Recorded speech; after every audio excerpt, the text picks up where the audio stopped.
జ్ఞాపకం, దాని విలువ ఒక జీవితం.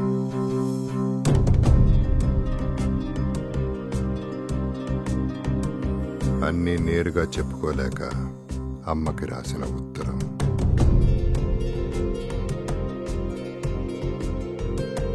నాన్న కంటపడకుండా గడిపిన బాల్యం.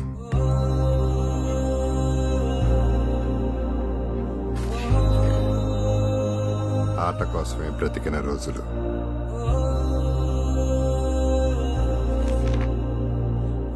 అమ్మా నాన్న కోసమే చదువుకున్న క్షణాలు.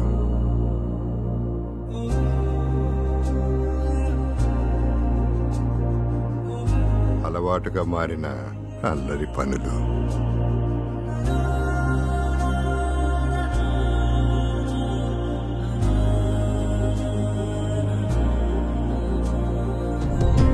అన్నీ ఉన్నా కూడా చేసిన చిన్ని చిన్ని దొంగతనాలు.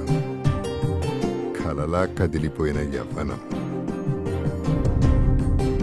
కళ్ళ ముందే మారిపోయిన కాలం. వీటన్నిటి వెనక ఒకటే లక్ష్యం, విజయం.